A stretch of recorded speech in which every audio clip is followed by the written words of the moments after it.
2. We're now on chapter 10, King Fred's Quest. King Fred strode from the throne room feeling quite delighted with himself. Nobody would ever again say that he was selfish, vain and cruel. For the sake of a smelly, simple old shepherd and his worthless old mongrel, he, King Fred the Fearless, was going to hunt the Ickabog. True, there was no such thing, but it was still dashed fine and noble of him to ride to the other end of the country in person to prove it. Quite forgetting lunch, the king rushed upstairs to his bedroom, shouting for his valet to come and help him out of the dreary black suit and help him into his battle dress, which he'd never had the chance to wear before. The tunic was scarlet with buttons of gold, a purple sash, and lots of medals that Fred was allowed to wear because he was the king. And when Fred looked in the mirror and saw how well battle dress became him, he wondered why he didn't wear it all the time. His valet lowered the king's plumed helmet onto his golden curls. Fred imagined himself painted wearing it, seated on his favourite milk-white charger and spearing a serpent-like monster with his lance. King Fred the Fearless indeed. Why, he half hoped there really was an Ickabog now. Meanwhile, the chief adviser was sending word throughout the city within the city that the king was setting off on a tour of the country, and that everyone should be ready to cheer him as he left. Herringbone made no mention of the Ickabog, because he wanted to prevent the king from looking foolish if he could. Unfortunately, the footman called Ickabog had overheard the advisers muttering together about the king's strange scheme. Ickabog immediately told the between maid, who spread the word all over the kitchens, where a sausage seller from Baronstown was gossiping with the cook.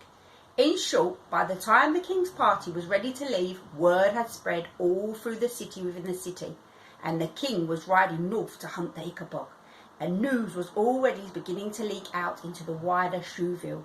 "Is it a joke?" the capital's inhabitants asked each other as they thronged out onto the pavements, ready to cheer the king. "What does it mean?" Some shrugged and laughed and said that the king was merely having fun. Others shook their heads and muttered that there must be more to that than that. No king would ride out armed to the north of the country without good reason. What the worried folk asked each other, does the king know that we do not know? Lady Islander joined the other ladies of the court on a balcony to watch the soldiers assembling. "I shall now tell you a secret which nobody else knows. Lady Islander would never have married the king, even if he'd asked her. You see, she was secretly in love with a man called Captain Goodfellow, who was now chatting and laughing with his good friend Major Beamish in the courtyard below. Lady Islander, who was very shy and had never been able to bring herself to talk to Captain Goodfellow, who had no idea that the most beautiful woman at the court was in love with him. Both Goodfellow's parents, who were dead, had been cheesemakers from Kurdsberg. Though Goodfellow was both clever and brave, these were the days when no cheesemaker's son would accept to marry a high-born lady. Meanwhile, all the servants' children were being let out of school early to watch the battle party set off. Miss Beamish, the pastry chef, naturally rushed to collect Bert so that he'd have a good spot to watch his father passing by. When the palace gates opened at last and the cavalry rode out, Bert and Mrs. Beamish cheered at the top of their lungs. Nobody'd seen battle dress for a long time. How exciting it was and how fun! The sunlight played upon the golden buttons, silver swords and the gleaming trumpets of the buglers. And up on the palace balcony, the handkerchiefs of the ladies of the court fluttered in farewell like doves. At the foot of the procession rode King Fred on his milk-white charger, holding scarlet reins and waving at the crowd right behind him.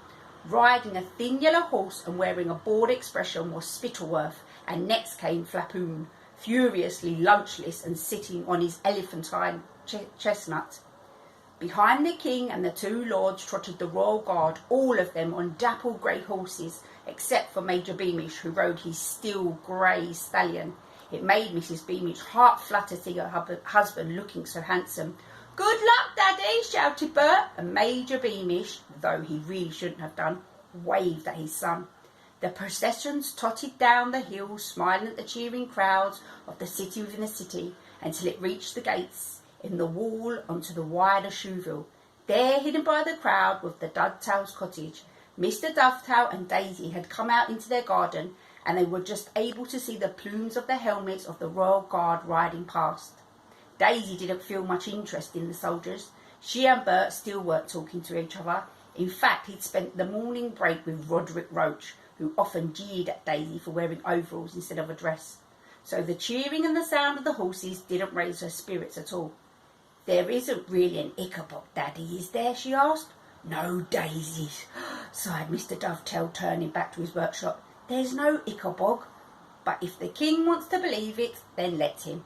He can't do much harm up in the marshlands," which just goes to show that even sensible men may fail to see a terrible looming danger.